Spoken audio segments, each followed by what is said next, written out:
Abrir nuestra Biblia en Mateo capítulo 28, Mateo capítulo 28, el último capítulo del Evangelio según San Mateo, donde ya el Señor ha resucitado.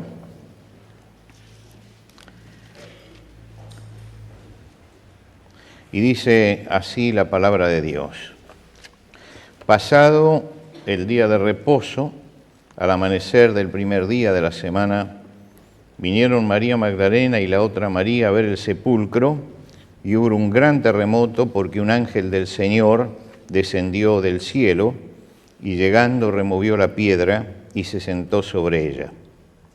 Su aspecto era como un relámpago y su vestido blanco como la nieve, y de miedo de él los guardas temblaron y se quedaron como muertos.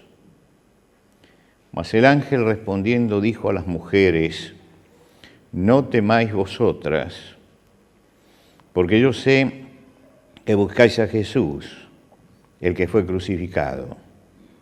No está aquí, pues ha resucitado, como dijo.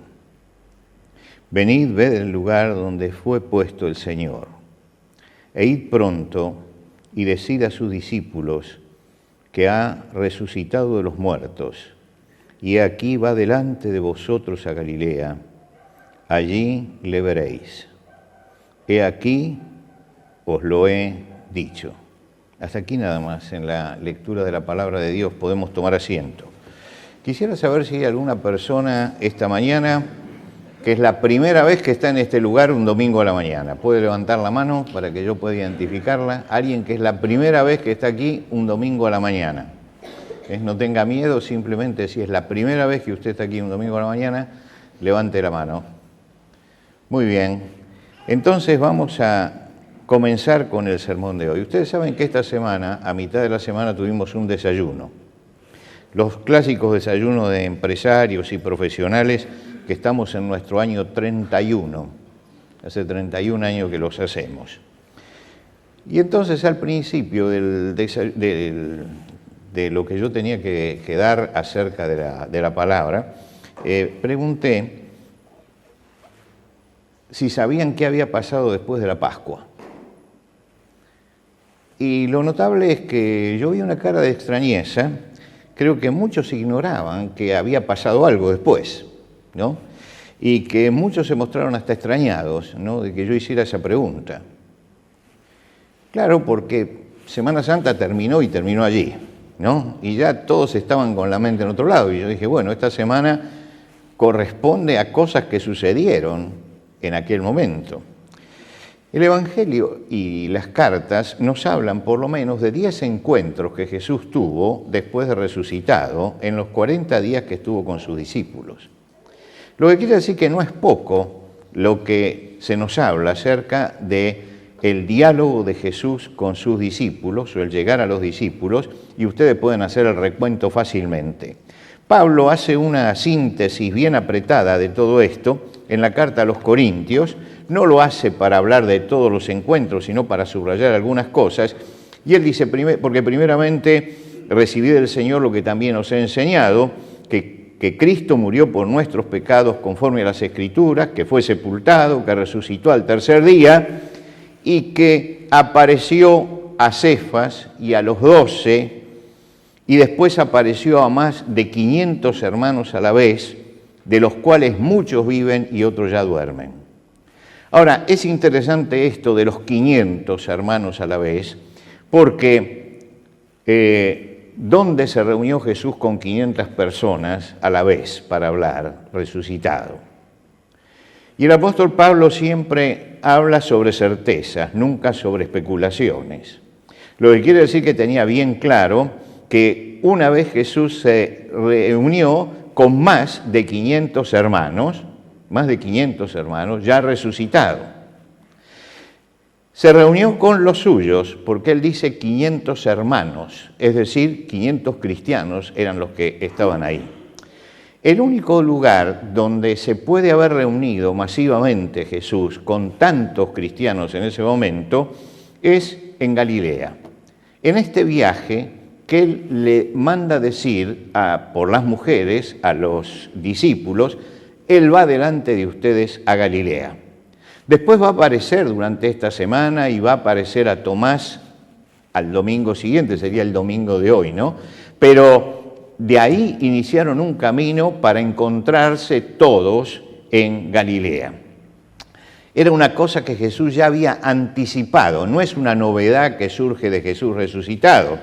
En el Evangelio de Mateo se nos dice ya en el capítulo 20 que cuando están celebrando la cena, dice, y cuando hubo cantado el himno, es decir, lo que vimos el domingo pasado en la Cena del Señor, cuando hubo cantado el himno, salieron al Monte de los Olivos. Entonces Jesús tiene un diálogo mientras que está caminando y en ese diálogo le dice, heriré al pastor, hay algo que está escrito, heriré al pastor y todos los demás se van a dispersar, dice, pero después que haya resucitado, iré delante de vosotros a Galilea. Ya lo está anticipando en la última cena, que el resucitado se va a reunir con ellos en la provincia de Galilea, en el norte.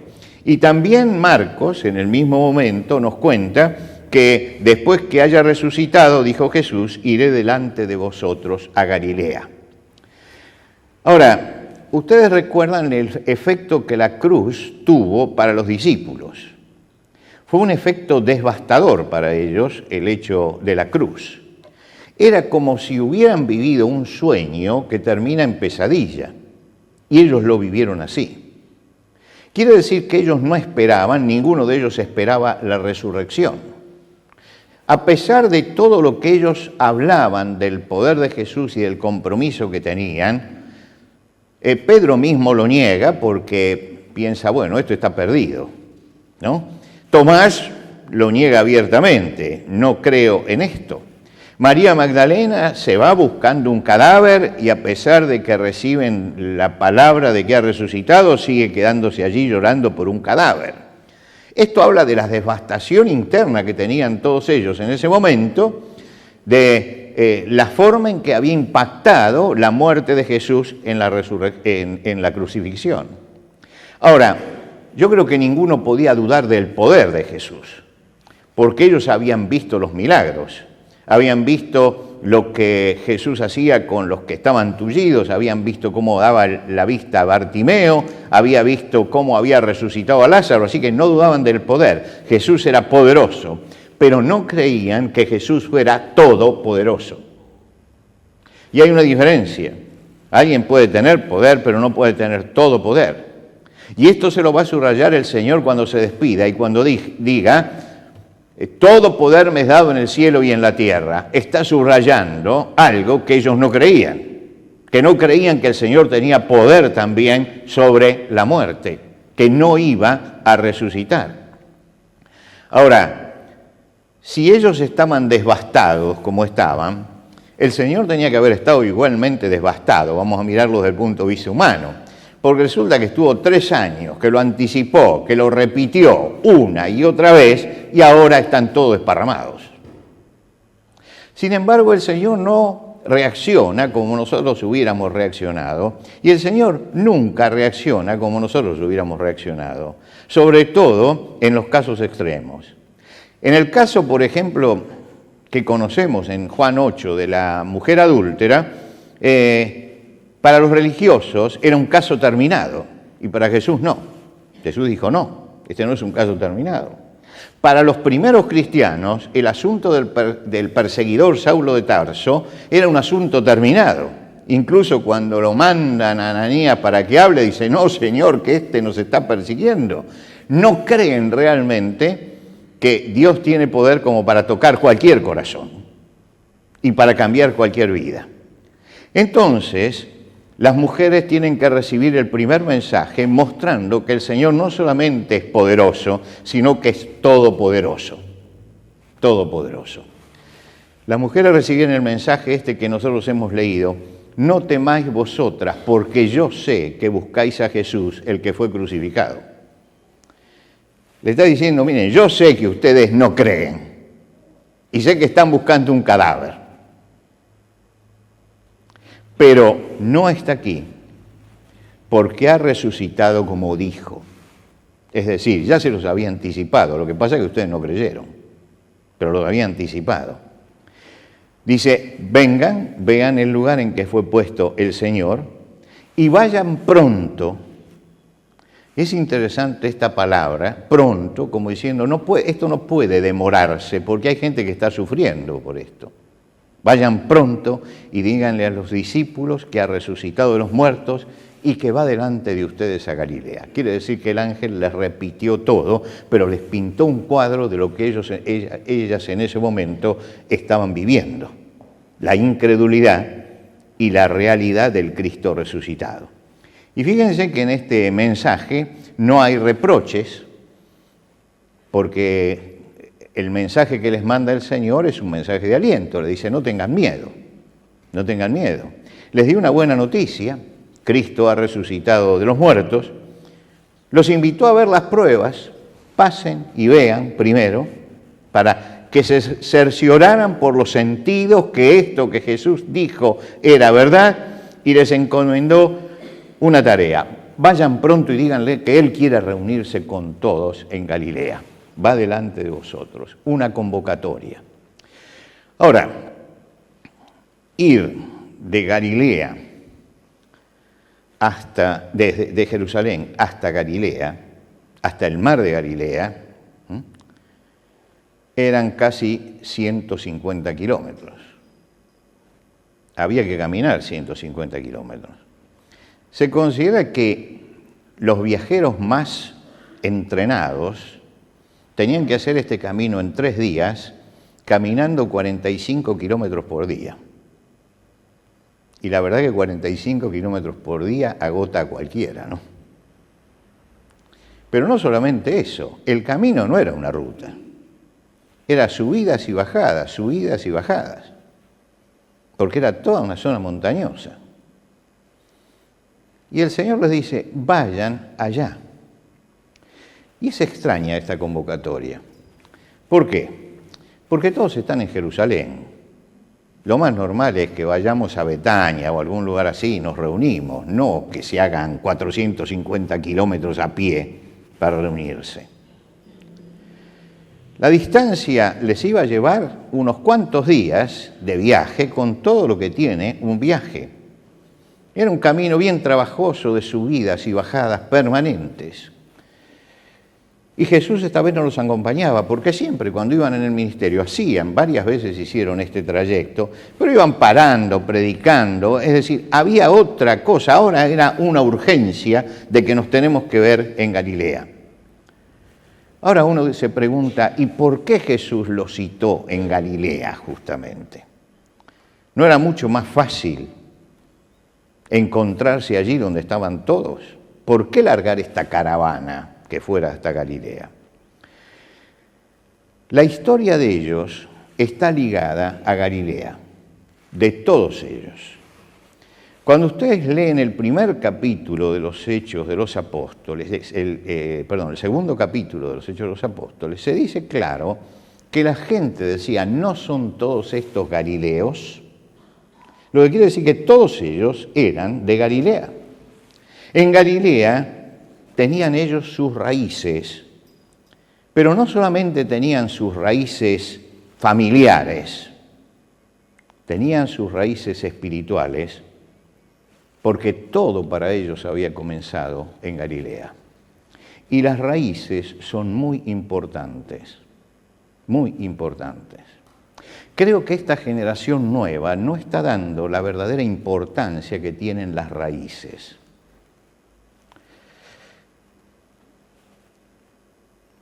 Yo soy un descendiente, como la mayoría de ustedes, de gente que bajó de los barcos y que tenía sus raíces allá, en ese lugar que dejó.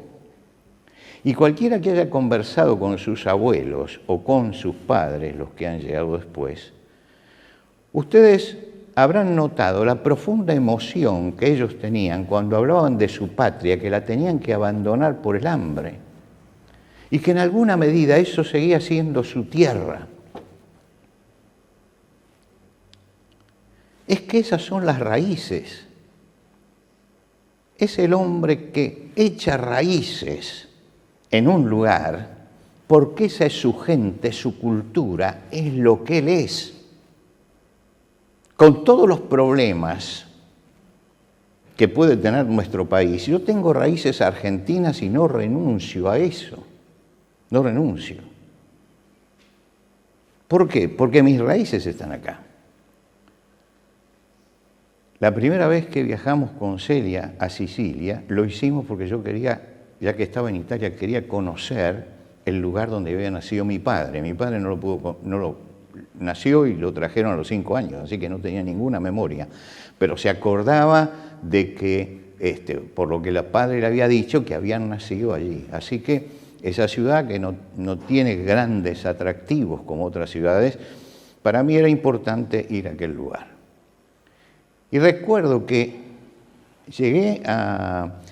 llegamos a Sicilia en tren, y cuando abríamos la ventanilla del tren y yo miraba eso, de pronto es como si mis abuelos hubieran resucitado. ¿Por qué? Porque de pronto veía yo la casa de piedra, ¿no?, en medio del campo, y yo sabía lo que era eso. Que los pastores iban llevando el ganado y tenían casas de piedras donde paraban. ¿Para qué? Para pasar la noche y seguir. Y veía yo esas casas de piedra y decía, esto es lo que mi abuelo me contó. Y seguí, y de repente veo que cuando entramos en la parte de ciudad, en todas las casas que se veían desde el tren, había en el fondo de la casa un limonero. Un limonero. Claro, los limones en Sicilia son del tamaño de un melón, ¿no?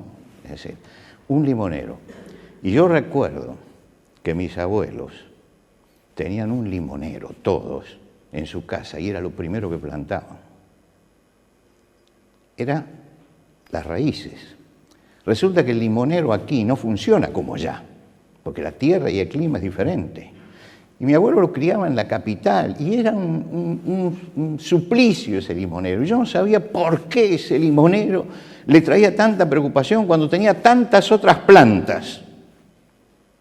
¿Y por qué no lo sacaba? ¿Y por qué no lo cortaba? Que andaba siempre con ese limonero, dichoso, que no daba limones tampoco. Es que eso eran sus raíces, era su tierra, era lo suyo. Porque las raíces son así. Y uno llega a entender todo eso cuando llega ahí.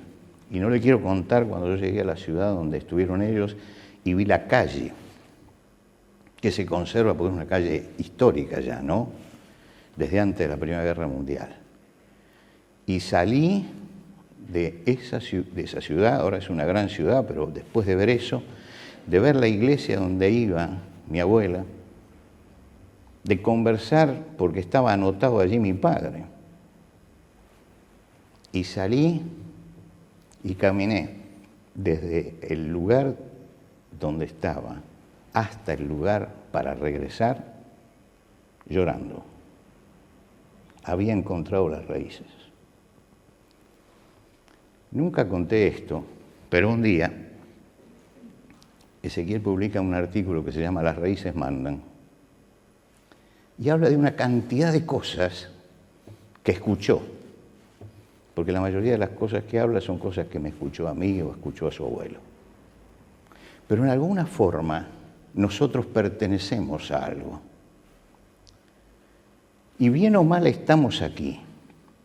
Y cuando echamos raíces decimos, como dice María Elena Walsh, porque me duele si me quedo, pero me muero si me voy.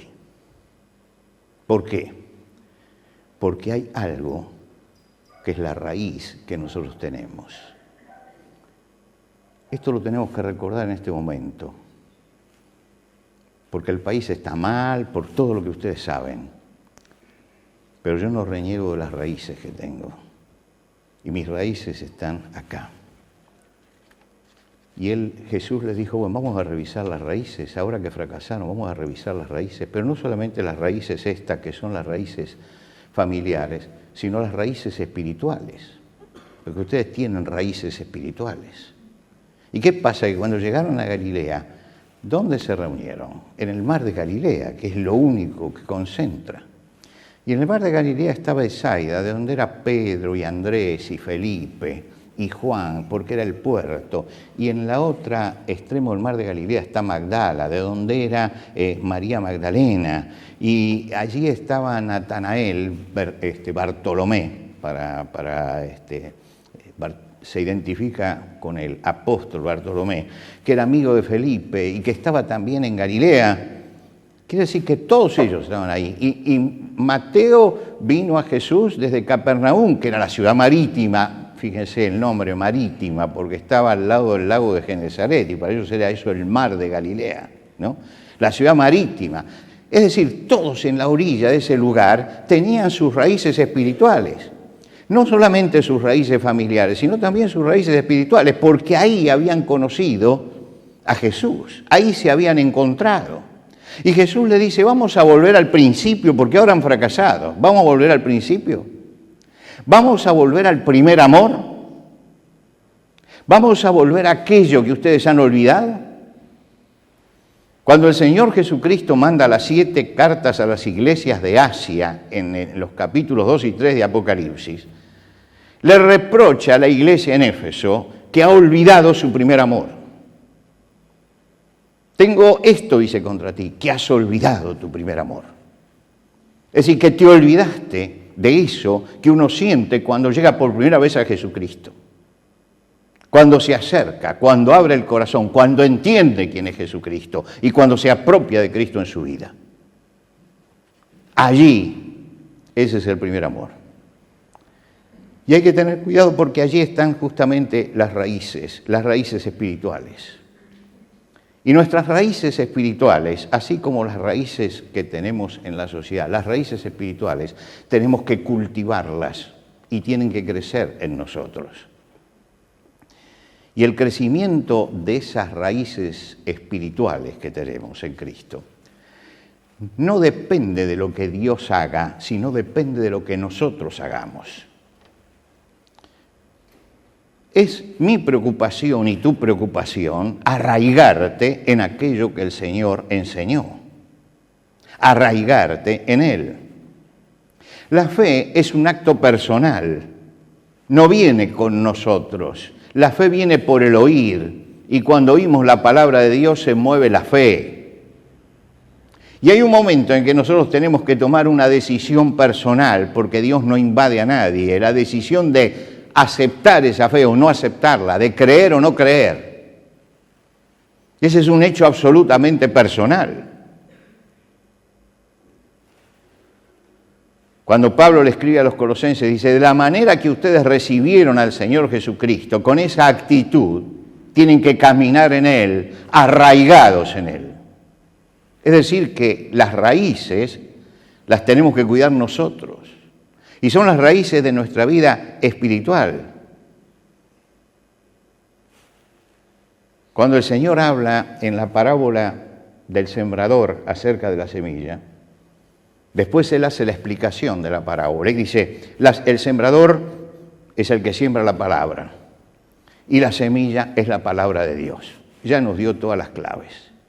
Pero después Jesús habló y dijo, miren, la que cae entre piedras es esa que brota pronto, porque no tiene profundidad de tierra, pero salido el sol se quemó y porque no tiene raíz se secó. Los que han oído la palabra y al momento la reciben con gozo, pero no tiene raíz en sí, sino que es de corta duración. Está diciendo que hay algo que son las raíces que depende de mí. Que yo me arraigue es un mandamiento en la palabra de Dios, que yo me arraigue, que busque profundizar mi vida espiritual. Porque eso trae consecuencias. ¿Y cuál es la consecuencia? Dice Jesús que la semilla esta, que no arraigó, dice que no arraigó por los afanes de este siglo, el engaño de las riquezas, la codicia de otras cosas, entran y ahogan la palabra. Y hay que cuidarse de esto, porque hoy vivimos en una sociedad que no quiere que nos arraiguemos en Cristo, sino que nos arraiguemos en otra cosa. cualquier cosa de las cosas superficiales. Y nos ofrece una cantidad de cosas para que nuestras raíces se hundan allí. Pero nuestras raíces tienen que hundirse en Jesucristo y tienen que hundirse en la palabra de Jesucristo y en los mandatos de Jesucristo. ¿Por qué? Porque si no somos infructuosos. Por eso la vida espiritual la tenemos que vigilar nosotros. Fíjense que hay muchos cristianos que viven en continuos conflictos consigo mismo y con los demás. ¿Y a qué se debe que sean factores siempre de conflicto? Falta plenitud de vida y faltan raíces que estén arraigadas en Cristo. No se han arraigado como debían. No echaron raíces espirituales. Y cuando no se echan raíces espirituales profundas, grandes, la vida empieza a tambalear. Aún la vida cristiana, de aquel que es de Cristo, yo no niego esto, pero empieza a tambalear, empieza a ser un fracaso. Cuando Pablo está hablándole a los Efesios en una carta maravillosa donde habla de la grandeza de la obra de Dios, de eternidad a eternidad, después de hablar de las primeras cosas de eso, ya cuando llega al capítulo 3, él hace una oración y dice, por todo esto que Dios ha hecho, yo doblo mis rodillas ante el Padre de nuestro Señor Jesucristo, para que os dé conforme a las riquezas de su gloria el ser fortalecidos en el hombre interior con poder por su Espíritu, para que habite Cristo por la fe en vuestros corazones, a fin de que arraigados y cimentados en amor, puedan seguir creciendo. Ahora fíjense que él dice, yo ruego por esto. Yo ruego que ustedes tengan raíces profundas. Y esta es una oración que tenemos que hacer todos por nosotros y por nuestros hermanos. Y yo los convoco a que esta semana estemos orando por esto. Oremos para que todos los cristianos podamos tener raíces profundas en la fe. Para que no vivamos vidas que fracasan, vidas que tropiezan, vidas con problemas, sino que realmente nuestra vida sea una vida plena, sea una vida grande, sea una vida que honre realmente al Señor y sea una vida de bendición. Porque si yo no tengo buenas raíces, no voy a fructificar, no voy a hacer bendición para los demás. El apóstol, cuando escribe esto a los Efesios, puede decirles y aconsejarles. Es una obra de Dios en la persona que tiene que ver con la voluntad de la persona. Yo soy el que tengo que preocuparme por eso. Dios me va a dar el crecimiento, pero yo tengo que tener preocupación espiritual. Esto no es algo que yo hago lo que se me antoja y entonces crezco igualmente porque Cristo está en mí. No, sino que es algo que tiene que preocuparme. Y no solamente me tiene que preocupar a mí, sino tiene que preocupar también a los padres. Es muy importante si usted tiene hijos. Es muy importante porque en la vida espiritual de los hijos hay que cultivar las raíces desde el principio. Desde el principio. Por supuesto que para cultivar las raíces no hay que producir temor. Los padres casi siempre utilizan a Dios, los padres cristianos, como mi mamá usaba al hombre de la bolsa o el cuco. ¿No es cierto? No, porque Dios te va a castigar, Dios te va a castigar. Yo digo, háblele de un Dios que lo ama y que busca el bien de él y que está dispuesto a estar con él. Y tiene que haber 3 preocupaciones en todos los padres: la preocupación por lo físico, la preocupación por lo intelectual de sus hijos, pero también la preocupación por lo espiritual. Por lo espiritual. Muchas veces decimos, bueno, cuando ya sea grande lo perdió. Pero es un asunto personal la fe. Sí, es un asunto personal, él tomará su decisión. Pero también comer es un asunto personal. Pero usted le marca al principio lo que debe comer para que sea sano. Y después se las arreglará y él hará lo que quiera. Y después, cuando sea libre, entonces irá a comer todas las semanas a McDonald's y terminará muriéndose a los 40 años por el exceso de grasas. Pues, pero usted le enseñó otra cosa. Le enseñó otra cosa. Y lo mismo pasa con lo intelectual. Se rebela contra lo intelectual. ¿Qué chico de los que tenemos acá quiere ir a la escuela? El primer día de clase, el domingo anterior al primer día de clase, yo me paro ahí en la puerta y saludo. Y a los chicos les decía, che, ¿estás contento con la escuela? Y me miraban a uno y decían, no, la verdad que no. Y bueno, hay que admirar. La mamá le decía, no le digas eso al pastor, ¿no? Porque claro, se va a escandalizar. No, esto es lo normal. Si el chico me decía que estaba muy entusiasmado con ir a la escuela, yo empiezo a dudar, ¿no es cierto? Pero era muy sincero. Los chicos son sinceros en ese sentido. Yo no quiero ir a la escuela. Pero el padre lo va a seguir igual. ¿Por qué? Porque necesita eso. Y hay cosas que hay que cultivarlas. Hay cosas que uno la tiene que obligar. La educación es algo que uno tiene que obligarlo. Pero la espiritualidad hay que cultivarla. Y hay que cultivarla desde chico, ¿no? Y esto es importante, porque ahí también hay raíces. El apóstol Pablo escribe a los colosenses y dice, por eso, habiendo recibido a Jesucristo como su Señor, deben comportarse como quienes pertenecen a Cristo con profundas raíces en Él. Profundas raíces en Él. Hay raíces superficiales. Las raíces superficiales producen vidas endebles, que viene el primer viento, el ventarrón, la tormenta, y tiembla todo, porque no tiene firmeza. El árbol con raíces profundas soporta la tormenta más fuerte. El cristiano con raíces profundas puede soportar las pruebas, porque sus raíces lo sostienen y tienen puestas sus raíces en Cristo. Y tenemos que soportar muchas tormentas en la vida. Eso de que llega a Cristo y no tiene más tormenta es una mentira. Todos tenemos que soportar muchas tormentas en la vida. Pero el cristiano que tiene raíces es estable. La tormenta no lo saca del centro espiritual de su vida. Supera la adversidad. Va a tener problemas, pero la va a superar. No se desespera, espera, que es distinto. No se desespera, espera en el Señor. No se siente derrotado. Mantiene la paz y la esperanza. ¿Qué es lo que Dios quiere de nosotros? Que cuando nos perdamos volvamos a Galilea, donde todo empezó. ¿Se acuerda usted? Ese primer día que usted entendió y puso su vida en las manos del Señor. Eso, Galilea, el primer amor. Y lo llevó allí. Y dijo, ¿se acuerdan lo que ustedes hacían acá? ¿Y por qué dejaron las redes? ¿Y por qué dejaron el banco de los públicos tributos? ¿Y por qué dejaron eso?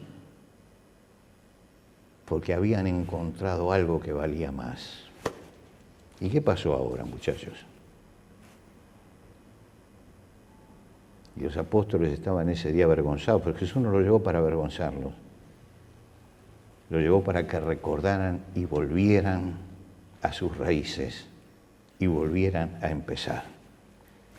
Porque Dios quiere que cada uno de nosotros sea como árbol plantado junto a corrientes de agua, que da su fruto a su tiempo, su hoja no cae, y todo lo que hace prosperará.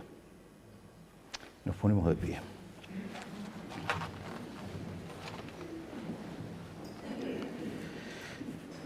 Señor, esta mañana nos hemos acercado con temor y reverencia a la palabra tuya para que tú nos hables de acuerdo a lo que tú has hablado a cada uno de nuestros corazones.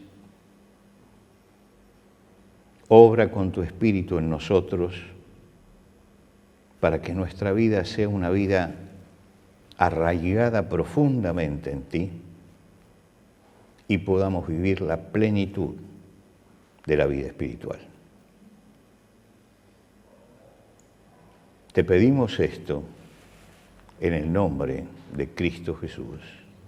Amén. Amén.